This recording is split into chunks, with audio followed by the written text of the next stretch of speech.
Okay. Hi, my name is Monica Roach, and I am an instructional technology coach in Virginia Beach, Virginia. I am a proud Eagle at Bird Neck Elementary School. Oh, sorry, I had to do that. Caw, right? Caw. That's the sound. Yeah. All right. Well, welcome to the show, Monica. I appreciate you being a part of it. Excited to be here. Virginia to Texas. Yes. Wow. Yeah. Okay. TCEA. Today's date is officially the 2nd of February. So this is being recorded on site at TCEA in Austin, Texas. And we are having some beautiful weather here. Yes, Austin, it's gorgeous. Texas. It really is beautiful. It really is. But we're not going to stick to the date too much. I just wanted to give you guys a real quick heads up as to the timing of this episode. You're going to hear some background noise because we're on location here, ladies and gentlemen. All right. Now, Monica, what do you do? What is your role in education? So my role is I am an instructional technology coach, and so it's my job to collaborate with teachers and help train them, and also to help our students learn how to use technology in meaningful ways. So we don't just use technology for using it for tech's sake. Yeah, got it. Yeah. For the sake of saying I checked that box. Right, exactly. It's not just a box we check. Okay, so when I think of technology coaching, instructional coaching, and what we do, because I have the same position that you do as well here in Texas, I think of the 4 C's. Communication, collaboration, critical thinking, and I would say the one that kind of doesn't get touched upon the most, the creativity part. Yes. Okay. Yeah. Can you define creativity for us? In your own words, how would you define creativity in the classroom?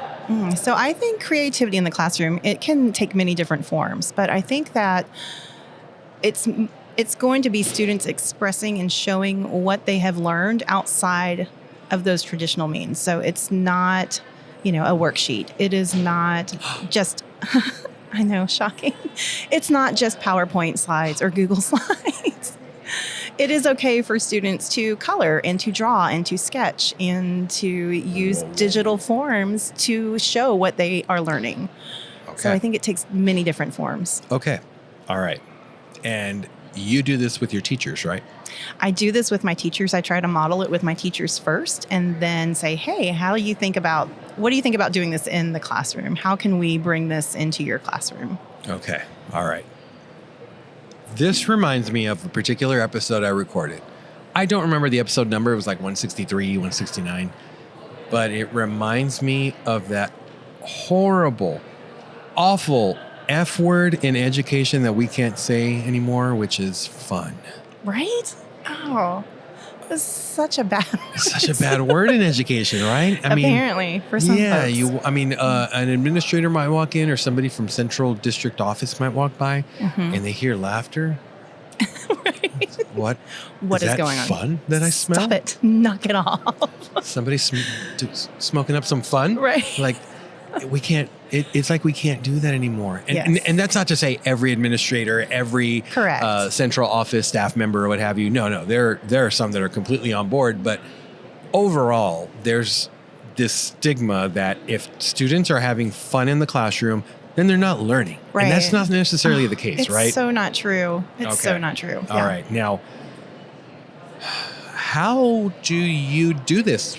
What does that look like? What does that look like, creativity in the classroom? Talk to us about, you mentioned coloring. And I can think of a couple of administrators right now saying, if I see students coloring, we are going to have a conversation after school. No. Are you serious? Yeah, I am. Oh, no. Okay. No. Talk to us about what that kind of can look like. So, give us an example of coloring. How have you done something? What have you done with teachers and students that involves some of that still lends itself to the curriculum and the content? Right. So we've used making videos, right, about a process of something that you've learned, but you can't just jump in and start making a video. You've got to think through it. You've got to do some pre-planning, some brainstorming. So I always like to have our students do a storyboard. Okay. And I want them to have the color in that storyboard. I want to see what their full vision of what it is they're trying to express. Okay. So, there is something about kids using their hands to create and to color and to show what they are trying to express that's super important. Okay. So that already is kind of clearing things up if I'm looking at it through the administrative, through the, what is the word I'm looking for? Oh my gosh, this is slipping me. But when I think of accountability as an administrator, if there are students doing that, I need to be able to, I hate to use the word justify, but if they're doing something along those lines, right now it's making sense. I'm getting that 30,000 foot view. Yeah. Okay. Yeah. All right. Now, I'm pretty sure this happens to you quite a bit because it happens to me. We don't have time to do that. Yes. I have to stick to the content. I got to stick to the standards. Here in Texas, we call them TCEA, but I have to stick to the standards. So there's no time for creativity, Monica. Try the next door down, or I know that teacher doesn't do anything. So go be creative with them. What do you say to teachers who will respond to you in that manner? Yeah. So, well, first I just have to tell you that in Virginia, ours are called SOLs.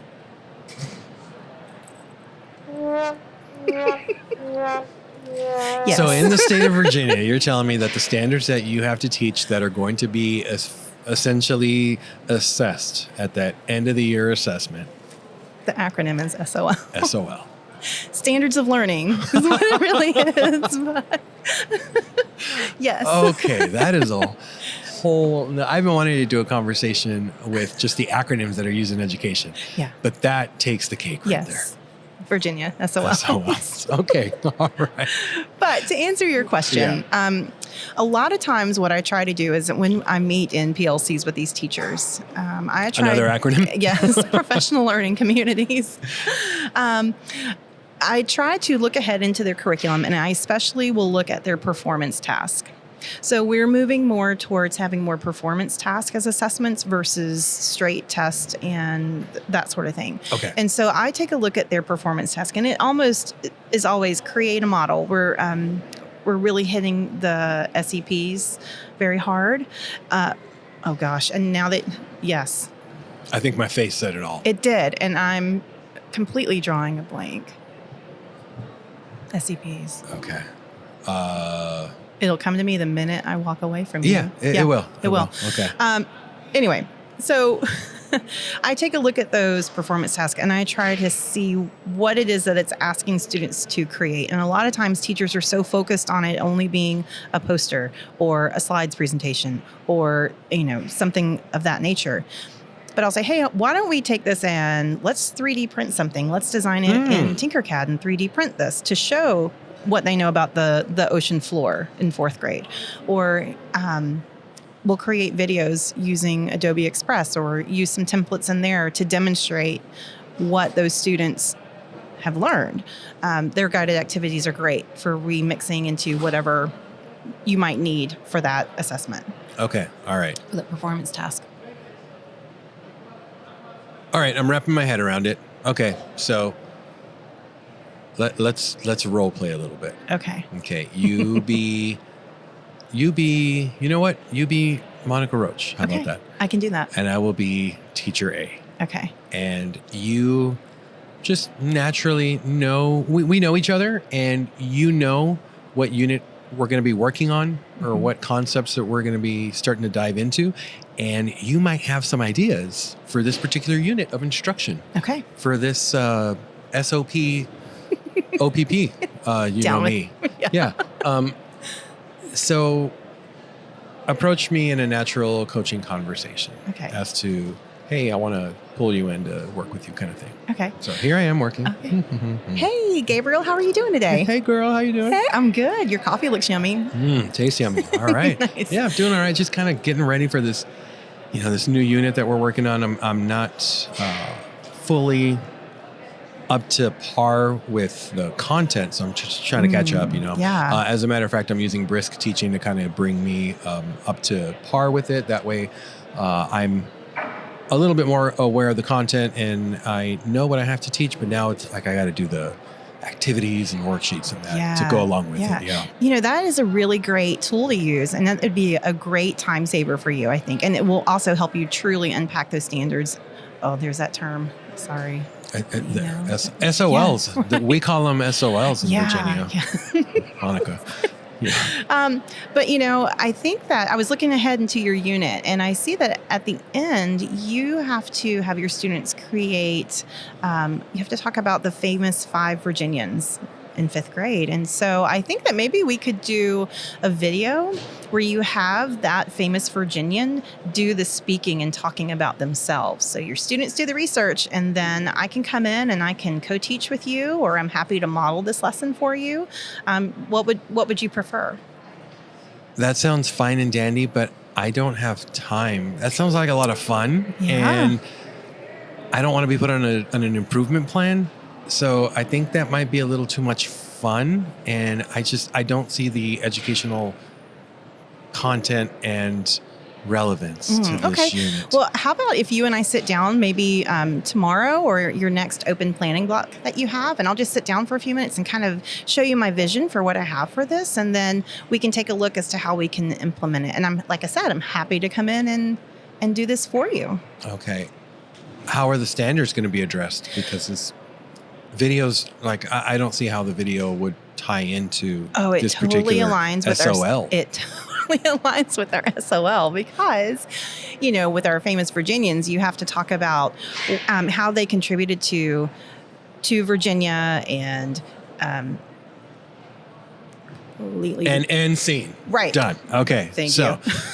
Does that happen to you quite a bit? It does sometimes, but I have found in my particular situation, when I go into these planning blocks with these teachers as a group, as a whole, that I can, if I kind of say, hey, here's my vision, what do you think? And they'll say, yeah, that would be great. But so as long as that conversation is open, and I'm open to hearing what their feedback is, sometimes they just completely shut it down. And, you have to be like, okay, yeah, I'll try again, in the next unit with another grade level, that sort of thing.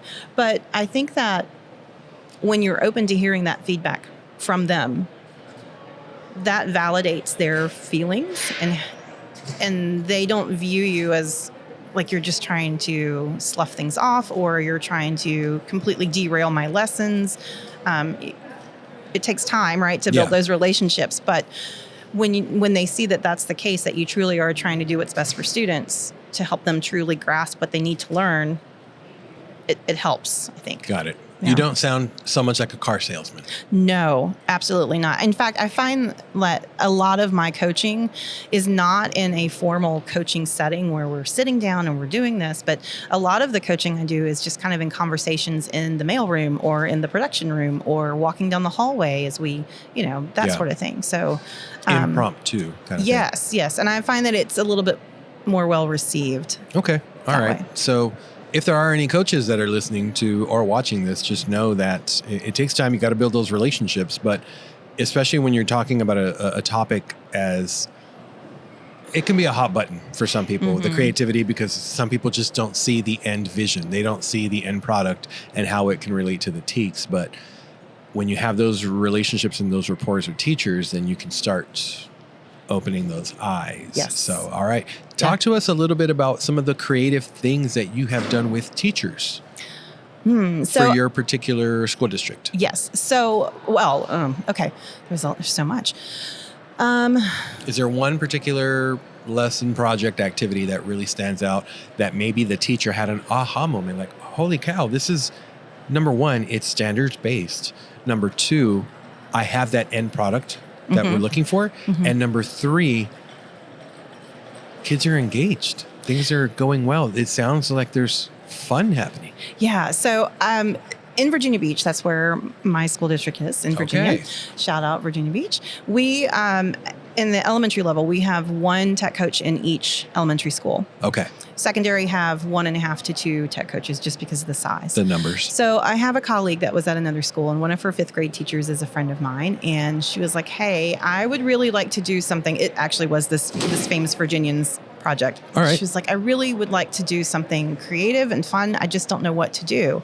And so I said, okay, well, let's take this, let's have the students use the generative AI features in Adobe Express and the animate your voice feature in Adobe Express. And we will have this Virginian talking about themselves and why they are important to Virginia history. And so I got to go over to her school and co-teach that lesson with her, and my colleague, the ITS over there, she also came in, the tech coach. She also came in and kind of watched and helped. And so from there, it grew from just this one classroom, and it branched out into all of the other 5th grade classrooms in that school. Okay. And so that was pretty awesome to see, that person down the hall who might be going, no, I don't have time for that. When they actually saw it in action in her classroom, then they were asking, oh, that looks really cool. And of course the kids were talking about it too. Like, oh, we just did this awesome thing. Yeah. And so. Yeah. Sometimes all it takes is just when you are able to show the end product to a particular teacher, who might just be a teacher of influence or might have that influence on other teachers, or people see them as a role model or as their own coach, that they might be learning from their mentor. Sometimes that's all it takes. And sometimes all it takes is the kids going home and saying, oh my God, we did this really cool activity. And then the brother, sister, sibling, cousin, or what have you, they hear about it, their parents hear about it. And it's like, why isn't my kid doing that? Right. Yeah. I think sometimes the biggest thing that your best advertisement for this sort of thing is to have the kids sitting out in the hall working on it. Because then as other kids are going to the bathroom or they're coming back from specials, they're like, oh, what's Miss Roach doing? What are y'all doing? Oh, that looks like so much fun. And then when's Miss Roach coming to our class? So that I think is one of the greatest hooks for getting. It's free advertisement. Yes, absolutely. Yes. Marketing genius right there. Yes. All right. Yeah. That sounds good.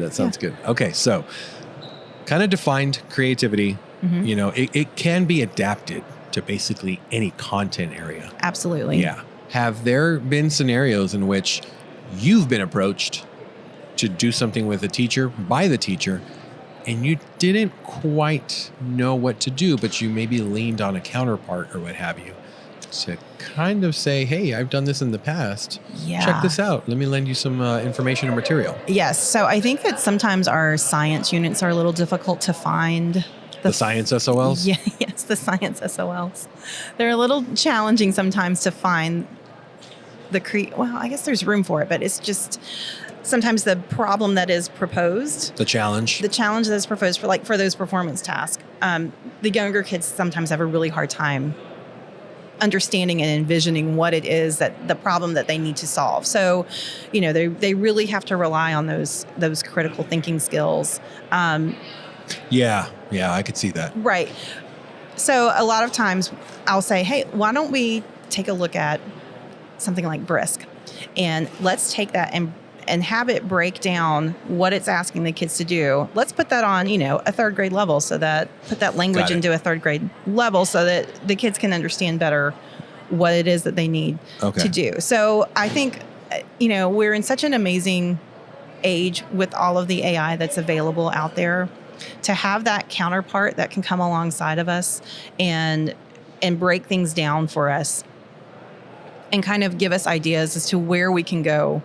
It's such a great tool. It is. Yeah. And I say that I brought that question up on purpose because, I struggle with math as a coach. I have to lean on my counterparts a lot. And so when they will assist me with something, like you went over to that other elementary and helped that ITS out.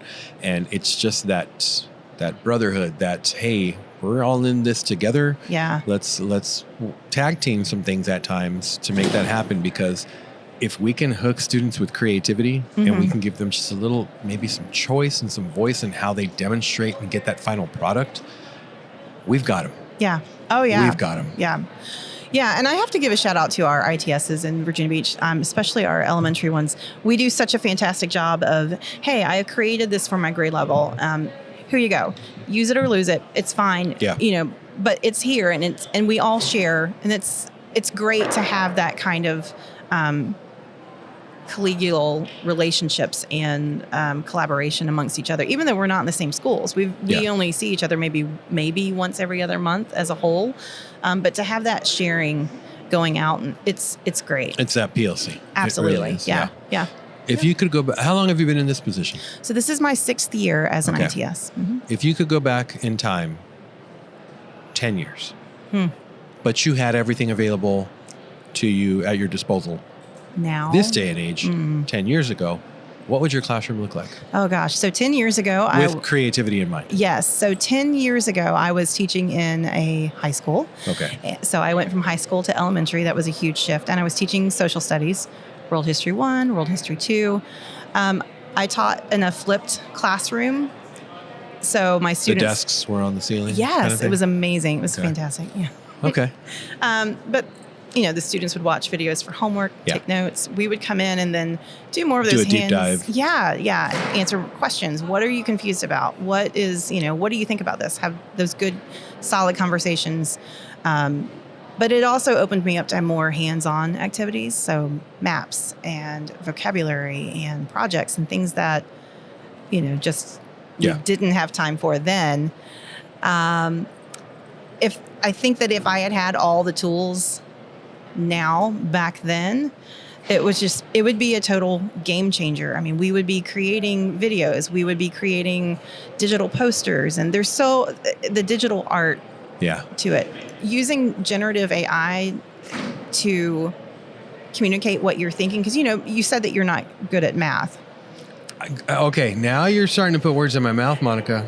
I said I struggle when it comes to assisting teachers with creativity in math. Gotcha. Okay. You are shots fired outside exhibit hall 4 on the Hyatt side.